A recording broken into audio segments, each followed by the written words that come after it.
Bueno, como les decía, nos acompaña Pablo Oliveto y se lo agradecemos no solo por estar acá, por estar aquí también, pero yo conozco su trayectoria, uno observa y bueno, es una de esas personas que hacen bien, digamos, que han investigado, que dicen las cosas en la cara a quienes hay que decírselo, de manera que nos interesa mucho escucharla ahora. Gracias, Paula. Para mí un placer. Bueno, escúchame, ¿cómo evaluás el asunto la última jugada de Massa, ¿no? El ANSES, jubilados, etcétera. Primero es una estafa. Meterle una estafa y una inmoralidad.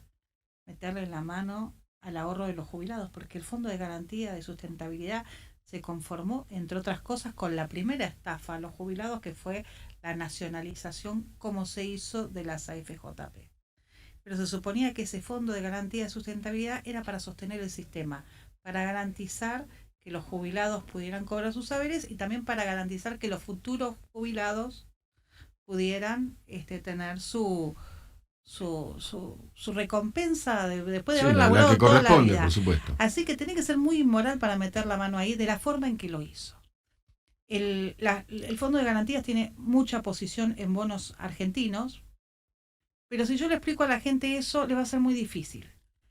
Las ecuaciones son difíciles y la gente de Massa creo que dice, bueno, al final terminaría Yo le beneficiando. preguntaría a Massa y a la gente que lo defiende, si ellos tuvieran dólares y después viene un ñato y le dice, vos me das los dólares, yo te doy los pesos. A vos los dólares te los sostiene Estados Unidos, la legislación americana, los juzgados de Nueva York, y ahora te lo va a sostener la justicia argentina. Y además el gobierno le está haciendo juicio político a la Corte Suprema, para que no se animen a fallar en contra del gobierno, para explotarlos, para extorsionarlos. Y no sé de dónde está el beneficio. Es un curro. Además es un curro en dos cosas, A ver. que ya está configurado. Hace un mes atrás, Massa dijo que estaba barata la deuda y que el Estado argentino la iba a comprar. La deuda en dólares. Compró. Y ahora esa misma deuda que él compró, teóricamente barata, a gente que se la vendió a 35, creo que era, 35, ¿no? ahora la va a terminar vendiendo a 19, a 20. Y además la mala praxis, si haces esa movida, vos lo avisás un día antes para que algunos Vos decís hagan pingo en negocios. que algunos dijeron es una buena oportunidad para, ¿no? Claro, que tenían información privilegiada. Y es el segundo caso de información privilegiada en la gestión de Massa. ¿Cuál fue el otro? El otro tuvo que ver con la compra de los bonos, esta maniobra que teóricamente era para bajar el contado con liqui, ahora hace lo opuesto con el mismo argumento. El problema es cómo lo cubren a Massa, diciendo que Massa es estabilidad, que es el gran estratega, y no desnuda que en realidad es un lobista. Es un lobista que desde que llegó como ministro de Economía está beneficiando a determinados sectores, el sector de la energía, condonándoles las deudas, el sector de algunos bancos. eh, la posición de los bancos también es complicado porque los bancos tienen en sus carteras, en vez de tener dinero para prestarle a los argentinos para el que quiere progresar, para el que quiere emprender, lo tienen bonos del Estado argentino para sostener un déficit y bancar el plan platita, porque esto también tiene que ver con financiarse, porque ya no tiene dónde financiarse más, a financiar y financiar un déficit que implica el plan platita que tanto daño nos hizo y nos hace, y una inmoralidad asquerosa en nombre de los pobres y de la revolución Nakam Pop. Están haciendo un desastre.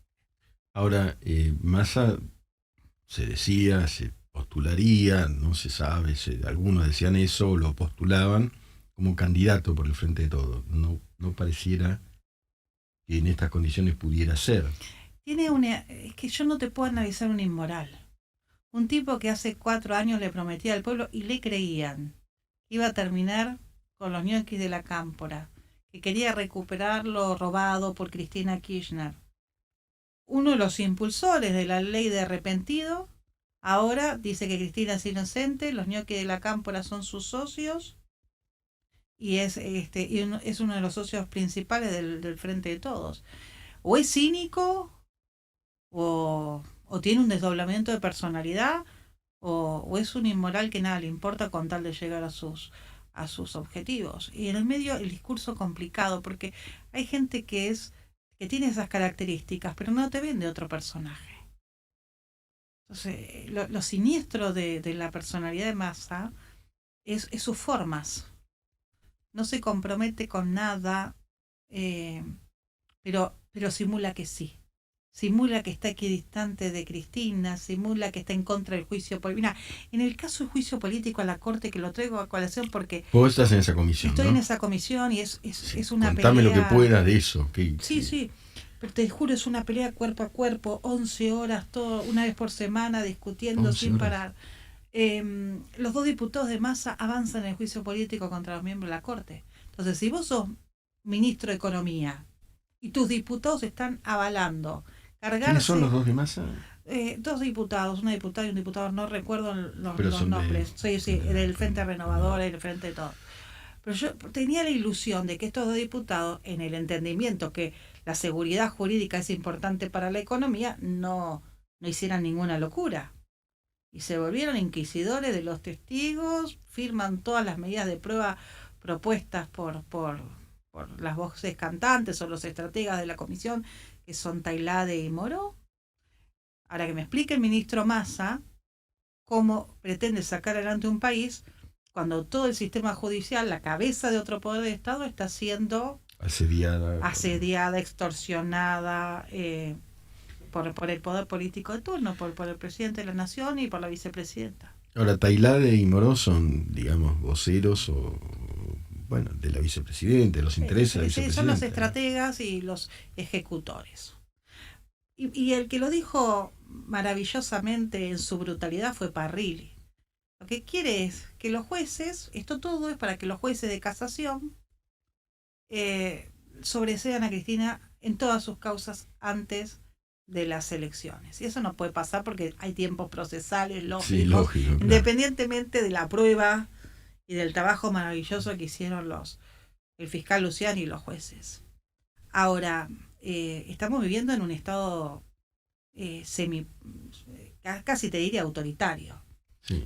Lo que no se sabe es que cuando se produce el espionaje ilegal a Alessandro, también se espió de manera ilegal. Estoy tratando de recordar los nombres: a Basso, a García Uriburu, los jueces del juicio de obra pública, y a los jueces de casación, Borinsky y Hornos. O sea que se espió de manera ilegal a los jueces que tenían que intervenir en la causa de Cristina Kirchner. Es terrible. No, es increíble. Espionaje ilegal, además, pero por supuesto. Imagínate que se te metan a en tu jueces. teléfono.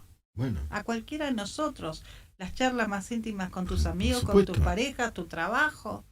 Eso están haciendo. Entonces, la situación institucional está muy difícil y no hay país que crezca económicamente si no tenés instituciones sanas.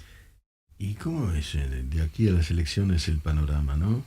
Bueno, con esta crisis institucional y la pobreza y la inflación y la pelea del frente de todos, que parece una cosa apabullante, ¿no? Veo a la sociedad muy enojada, muy lacerada, con mucha bronca, cosa que me preocupa, y un dejo de desesperanza.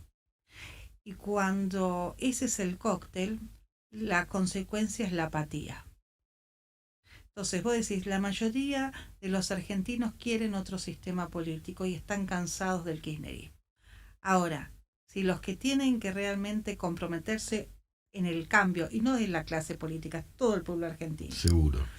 Se votan enojados, o no van a votar, o tienen apatía, y no entienden que se está jugando la historia en las próximas elecciones, ellos pueden ganar nuevamente. Me parece que sí. uno de los escenarios posibles es ese. Claro, porque la apatía y el quiebre y la el todo es lo mismo, y la resignación genera este tipo de escenarios. Si vos ves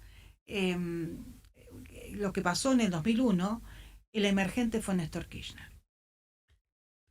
digamos, sintonizó con una iracundia social, personaje. Y la gente no fue a votar, se dispersó mucho el voto y después surgió Néstor Kirchner con un poder muy grande, porque esa dispersión, esa apatía, esa angustia del pueblo en ese momento por la inseguridad que había, pero también por la crisis económica terrible en que estábamos inmersos, le dio la legitimidad haciendo muy poquito para la escribanía en el Congreso, avanzar en un sistema que después se fue profundizando hacia un autoritarismo, hacia el vamos por todo. A mí eso me preocupa, que la sociedad vote enojada. Y también hay como radicalizaciones por derecha. Pero tiene que ver con el enojo, y con la inmadurez. ¿Quién toma decisiones enojadas sin pensar? Decisiones tan importantes como quién va a conducir el país. Es una decisión que tiene que ser muy razonada.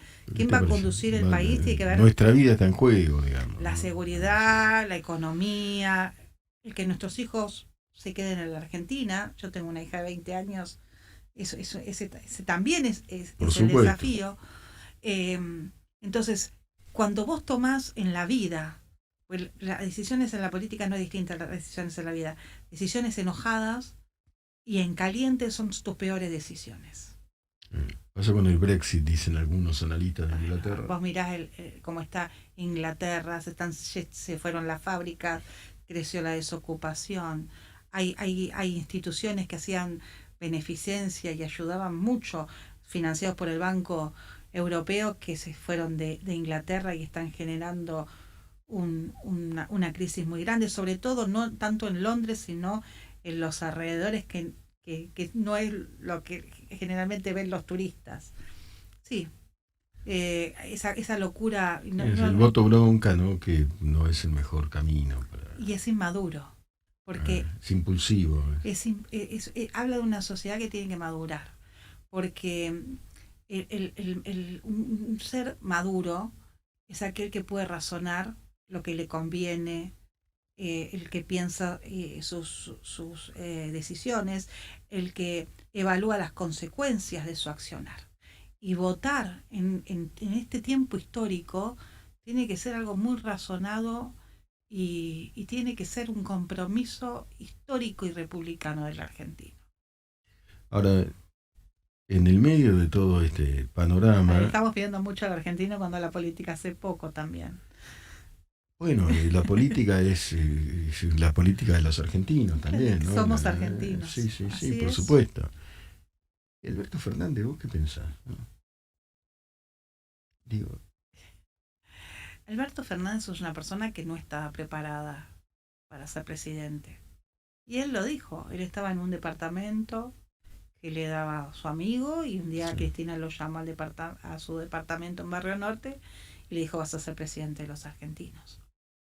Y él después se encontró con el Palacio de Versalles, el auto, el edecán, la Casa Rosada, la Quinta Olivos, y pensó que tenía el poder, y el poder lo tenía Cristina, quien se aseguró nombrar personas de su máxima confianza en todas las cajas, pero además se aseguró la presidencia del Senado, muchos diputados y muchos senadores.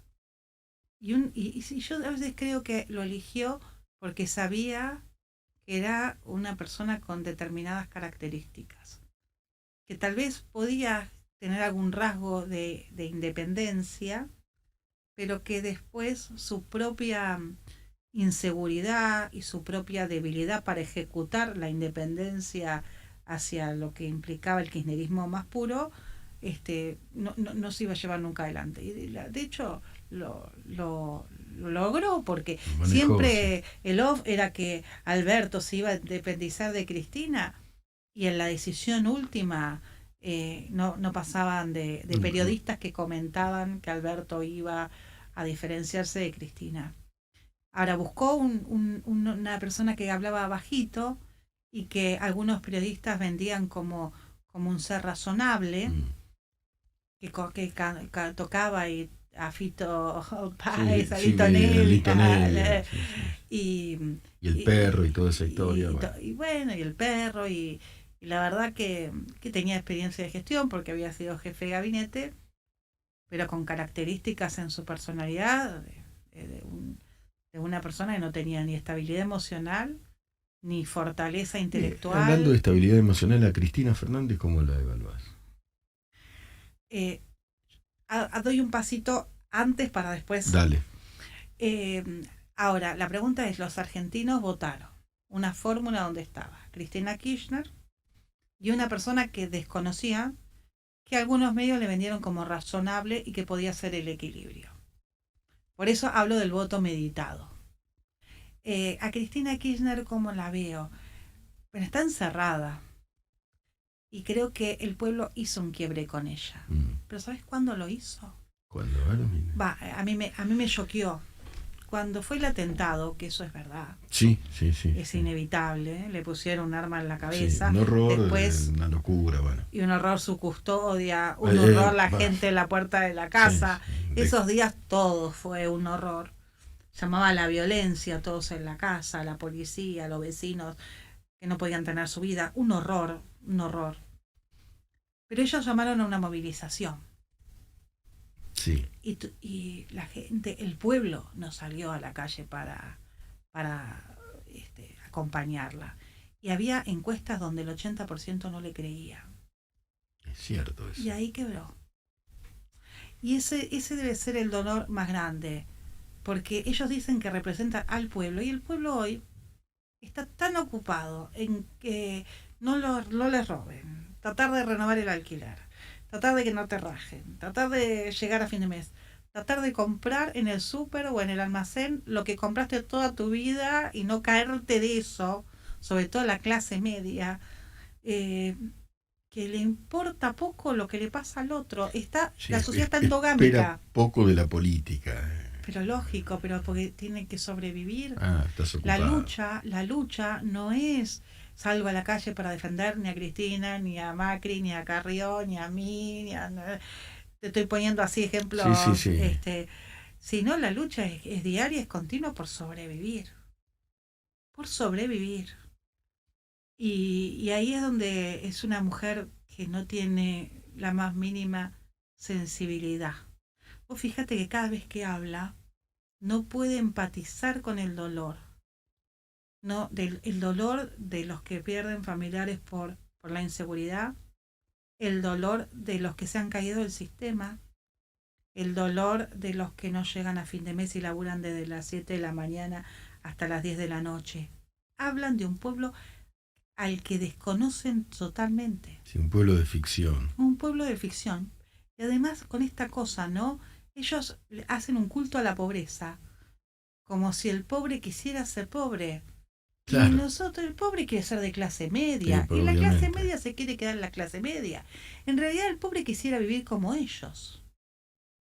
Bueno, la cifra de jubilación actualizada de Cristina Fernández es un dato también. Porque, sí, casi 8 millones de pesos.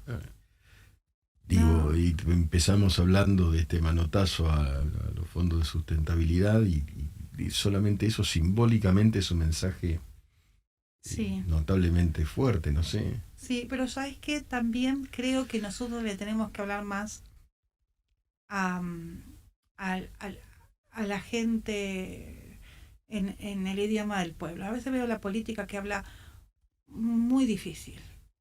Sí. Rescatando citas de Zaratustra. El otro día escuché a uno hablando te juro. No. Y la verdad es que si nosotros somos representantes del pueblo, tenemos que representar al pueblo. Sí. No hacernos los que hablamos difícil para demostrarle al periodista que nos está entrevistando que nosotros tenemos un buen nivel intelectual. Porque eso nos aleja. Estoy en un proceso de ver eso. Porque Juntos por el Cambio no tiene que penetrar. Ayer le decía a mi marido, pasando por un barrio humilde, esa gente nos tiene que votar a nosotros. Pero nosotros queremos que esa gente sea de clase media. Y mi marido, que es una persona muy, muy tranquila, muy, muy lúcida, me dijo, y sí, bueno, pero la política le tiene que hablar a esa gente. Ah, es, ¿cómo ves a Juntos por el Cambio, justamente? Bueno, Proceso. endogámico, esto viene, veo que nos hablamos a nosotros, que importan más las internas que la propuesta. Eso me duele por el momento. Y nosotros tenemos que representar el cambio en serio en la Argentina. Eh, Veo que tiene muy buenos candidatos, el PRO tiene buenos candidatos, el radicalismo hizo una renovación maravillosa. Hay gente que ha entrado, que viene de la franja, bueno, Martín Tetaz, Carolina Lozada, eh, que tienen empuje, que son maravillosos, buenos compañeros, buena gente. Eh, y la coalición cívica, eh, que bueno, que la lucha es Sí, sí, sí. el límite moral de un montón de situaciones. Lilita, Sí, que la define en toda su sí, expresión. sí, claro. Y está el peronismo republicano, que hay gente muy valiosa, y se sumó Marga Stolbizer, y está Miguel Ángel Pichetto dentro del que es el peronismo, y está Ricardo López Murphy. O sea, yo veo que hay individualidades maravillosas, pero que todos hablan en primera persona. Mm. Y hay que empezar a hablar de nosotros para construir todos juntos. Y es un proceso que se está dando demasiado lentamente y que la sociedad no lo está percibiendo. Pero de ganar, yo estoy convencido que es el mejor equipo. Y me olvidaba el presidente Macri. Yo creo que Macri tiene una, una experiencia y una madurez política que es un activo muy importante también de Juntos por el Cambio. Sí, no, pero bueno, y Juntos por el Cambio lo respeta en sus diversas facetas, digamos, ¿no? Sí, No, como no una voz importante. claro. Pero nos tenemos, a mí me joroba mucho cuando nos hablamos en los medios. Cuando uno le habla, en vez de hablarle a la gente, le Sí, está sí, hablando sí, a la sí, interna. sí. No, ahí te perdés una Claro, no es oportunidad un de mensaje, no se representar. trata de tirar mensajes o de llamar para No, la no, y interna. esas fotos de ocasión ridículas Sí. que se sacan todos y que después se interpretan. No, no podés generar bruma en un momento donde vos tenés que dar claridad. Tengo una pregunta me interesa de algún modo personal, pero ¿cómo ingresaste a la política? ¿Cómo En realidad, mi vida es vos? un poco... yo nací en la política porque en el 82 yo tenía 9 años y mi mamá se acerca al alfonsinismo. Así que en el 83, eran las primeras reuniones en el 82, yo era muy chica, pero en mi casa ya se hablaba de política. ¿Tu mamá qué hacía? Mi mamá, no, mi mamá era ama de casa, Pero se acercó al alfonsinismo. separada, pero sí, muy admiradora de Alfonsín. ¿Vos lo viste, Alfonsín? Muchas veces tuve esa bendición. Y yo tuve dos bendiciones. Hoy 24 de marzo estoy un poco sensibilizada porque me acuerdo de algunas personas. Mm. Yo tuve la bendición de conocer a Alfonsín y haber vivido toda esa historia, el auge, el irnos en el 89, el, eh, bueno, el Alfonsín más reflexivo, el no entender el Pacto de Olivos Mm. y debatirlo, la Juventud Radical de la Lo debatió. capital, que yo era parte de la Juventud Radical de la capital, lo llamó a debatir el Pacto de Olivos con los delegados de ese momento y él se avino, era muy cálido, y tuve también la fortaleza de reconocer ya más de adulta que me había equivocado y se lo pude decir. Pues yo le critiqué mucho el Pacto Olivos en Y le su dijiste a momento. Alfonsín, Sí. había que Después tener entendí ahí. que el diálogo en la política era muy Sí. importante. No lo entendía en ese momento. Bueno, cuando uno es joven. Y cuando uno es joven y es rebelde, como ahora también tengo otros ojos para mucho más amable y también lo pude reconocer, lo reconocí en la legislatura y le di una mención al presidente de la Rúa. Contame eso, claro. Porque de la Rúa, bueno, lo lapidaron, ¿no? Yo era una Pero, joven alfonsinista con lo que implicaba ideológicamente para mí de la Rúa. sí, claro. El ala conservadora. El Claro, manelismo. El barrio norte, yo de Mataderos, los ¿Vos prejuicios sos de tontos. Matadero? Sí, soy nacida, ¿Sos hincha de criada. Nueva Chicago o no? No, de Vélez. Bueno, está bien, estás Pero ahí. toda la familia de mi marido, todo de Chicago. Eh, y, y siempre me pareció que era una persona muy fría, lo admiraba como jurista, profesor titular de la facultad, Sí, una mente sí, jurídicamente muy eso, brillante, sí, sus sí, sí. libros son maravillosos, pero y después de grande, muy de grande, antes de morirse, eh, yo era legisladora y vino distintas veces a la legislatura y su sencillez, su calidez, a la distancia las que le hicieron, ¿no? Eh, eh, Y eso también es un aprendizaje. Y cómo se quedan solos los líderes políticos o los dirigentes Solísimo políticos. de la Rúa, bueno, Solísimo, sí, lapidado, como digo, ¿no? sí. Sí, crucificado, Y no yo creo sé. que fue un error del radicalismo no haberlo defendido. Pero también es un aprendizaje. Seguramente él cometió No, no, muchísimos bueno, errores en su presidencia. Eso no tiene nada que ver. Eh, y uno lo puede reconocer. Pero también hay que rescatar al hombre que dio su vida en la política y y la ejerció sin al lado de lo que vemos, sin acto de corrupción, no sé, de grande lo pude, antes de irse se lo pude decir también. Y también me pasó, y hoy 24 de marzo, de ir a estudiar la casa Estracera.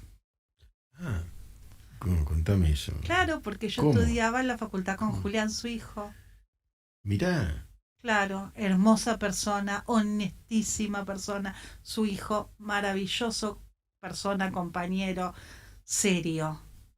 Y después trabajamos juntos con Julián en la Auditoría General de la ciudad, a vos se me muchos produce años. escalofrío porque el padre yo lo conocí muy brevemente, pero bueno, es lo que se ve que es, ¿no? Ah, Fue lo que la pero historia, la honestidad de esa familia. todos ellos. La película no... A mí me... Claro, a ver, contá, yo la vi la película, a ver, de una militante radical No lo hablé con Julián porque hace unos años que no nos vemos cuando me fui de la auditoría, ya después perdimos contacto, pero muy amigos. A ver, de estudiar en su casa. Su casa tenía muchos relojes, yo recuerdo eso.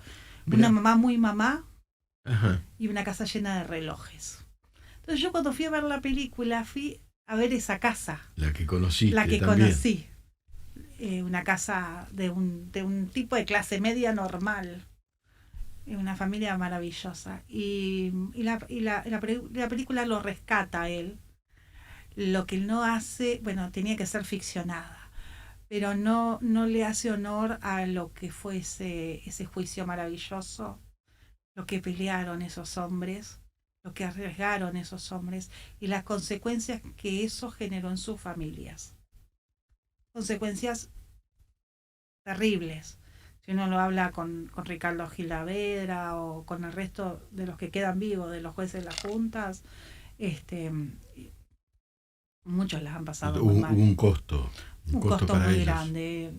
Entonces, La película Alfonsina me parece muy poquita, ¿no? ay, además a Y también a Luder queda Luder, bien, a cuando Luder. Luder, a ver, Luder decía que estaba bien la autoamnistía. De ahí que a Alfonsín se le ocurre en el 82, hay un libro de Daniela Riqueta muy bueno que no me acuerdo cómo se llama, pero que dice que Alfonsín dijo, nosotros tenemos que hacer la vida y la paz. Y en esas dos palabras sintetizó de manera maravillosa Es lo que impresionante. sentía el pueblo. Eso se La cantaba vida y la paz. en esa época somos la vida y somos la paz.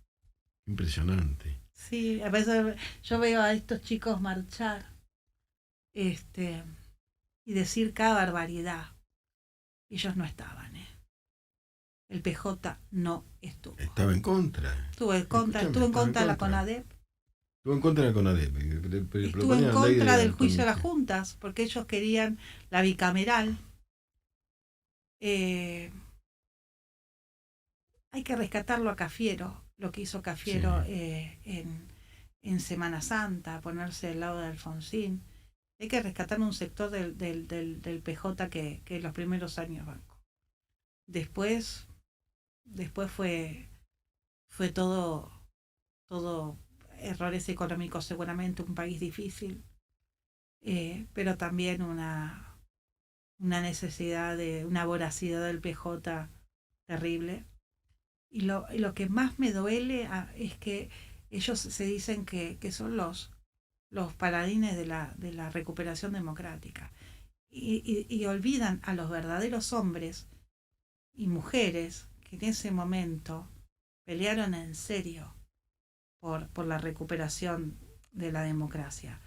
Si la agrupación se llama Cámpora, estás dejando afuera a un montón de peronistas que en el 82 han luchado muchísimo, y de radicales, y de muchos demócratas que hicieron posible la recuperación de la democracia y después sostuvieron la democracia. Entonces yo en eso lo rescato a Alfonsín, rescato al radicalismo, rescato a Allende. ¿Te acordás? Sí, porque hay que tener memoria histórica y era un hombre, democrático y honesto. Y hay que rescatar. Y rescato también a Cafiero, a la Renovación. Ellos estuvieron al lado. Y cuando la gente se olvida, pero porque hay gente que no lo vivió, hay chicos que ya son adultos, como estos chicos de la Cámpora, que no vivieron lo que fue Semana Santa, el alzamiento de Rico. Después el atentado en la Tablada. Fue terrible. Entonces, es difícil rememorando la historia, escuchándote, digo, qué país complicado. Pero por eso hay que contarla, porque si no, sabes que la historia, decía Nito Nevia, o sea, que vamos a emular al presidente, si la historia la escriben los que ganan, quiere decir que hay otra historia, y hay otra historia, que no es la historia que cuenta Cristina Kirchner, a la que nunca se la vio en ninguna todo marcha. Lo contrario. Y nunca se la vio en ningún lado. Y sí, todo lo contrario. Hacían plata mientras sus amigos... No, pero eso es obsceno, ¿viste? Que se hayan apropiado de eso.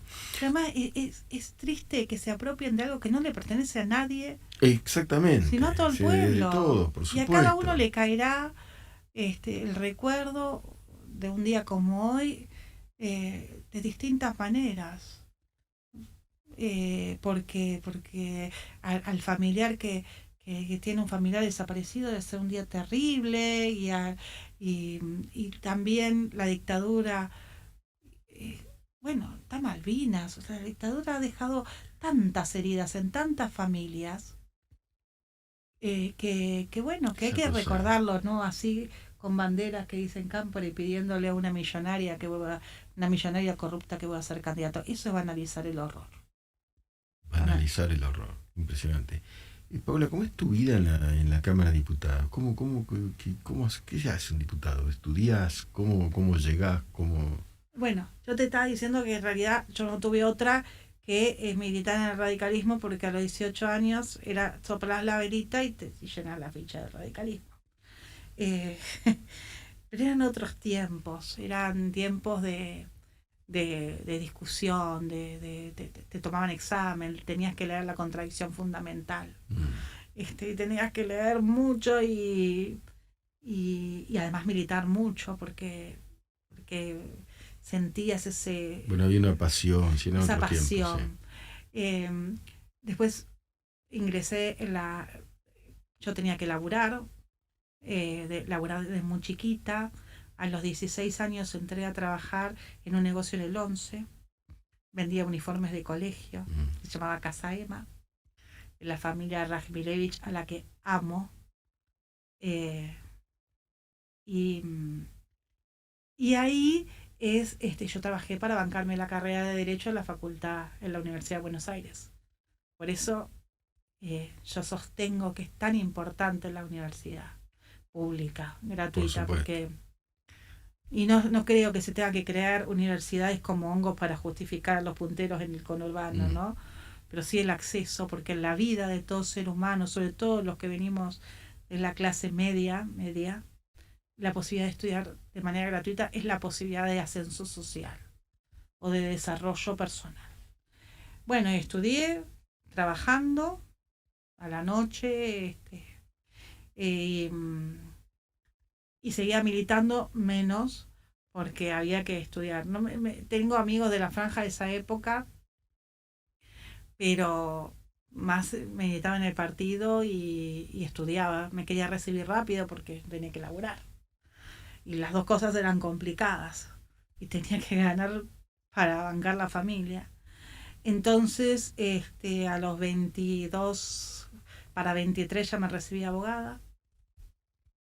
Y bueno, siempre tenía varios trabajos. Me especialicé en Derecho Administrativo y específicamente lo que es auditoría gubernamental.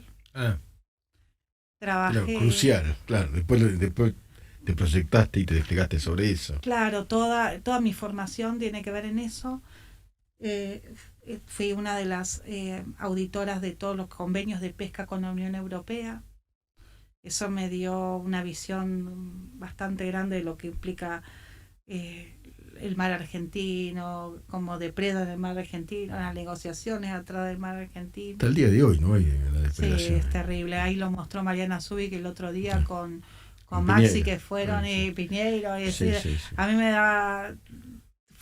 Fue terrible la visión, ¿no?, de todos los barcos sin control y un negociado atrás de eso. Y entré, cuando se crea la Auditoría General de la Ciudad, ingresé con un cargo muy bajo al área de legales, y ahí trabajé 20 años, fui ascendiendo, y después en el 2007 fui auditora general de la ciudad por 6 años, hasta que Lilita me propone ser legisladora de la ciudad. En realidad en el 2007 ella me propone ser diputada nacional y yo me consideraba demasiado joven para ser diputada nacional, y le dije que no. Y ella me mató un psicólogo. Pero en realidad yo quería ser auditora. Eso es lo que a mí me apasiona estudiar eso. Me apasiona cruzar datos, me apasiona los números. Tengo una especialización en presupuesto. Después viajé a la Universidad de Salamanca y estudié todo lo que es el control y la gestión de los fondos públicos específicamente. Bien. Yo estudié ahí también ciencia política en Salamanca. Sí. Como decíamos ayer, Como decíamos ayer, sí. Te mostraron el libro donde estaban las anotaciones de... pero estudiamos vos Torquemada. Torquemada, y el tipo lo mandaron. Sí. Estuvo preso. Estaban los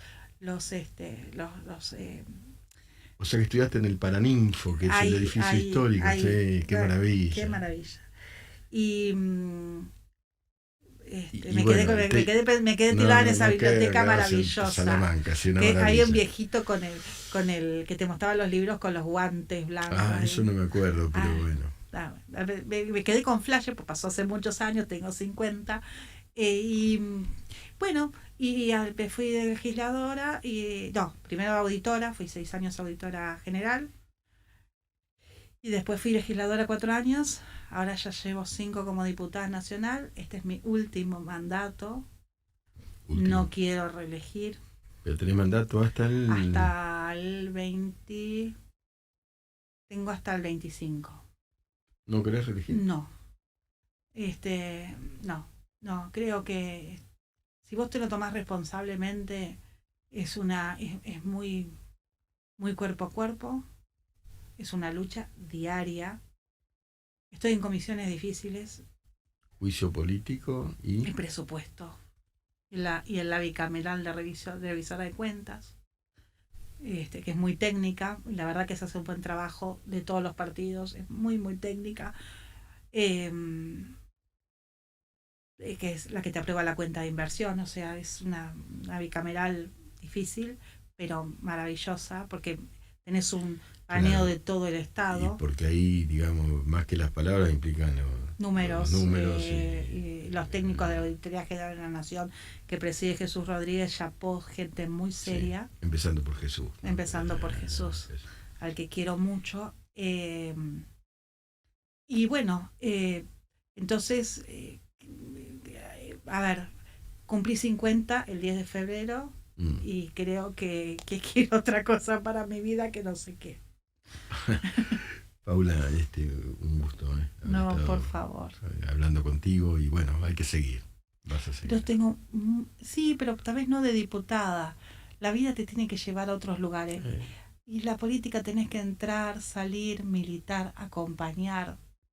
Yo tengo mucha ilusión en poder militar muy fuerte el cambio en la Argentina. Y les pido, por favor, a los argentinos que no estén enojados. Y nosotros tenemos que dar la mejor propuesta con los mejores hombres de todos los partidos que integran Juntos por el Cambio para salir a la libertad y al futuro. 4 años más de kirchnerismo podría ser un quiebre sin retorno. Definitivo. Sí. Paula, gracias por tu trabajo y por tu mensaje. No, Muchas por gracias. favor, gracias.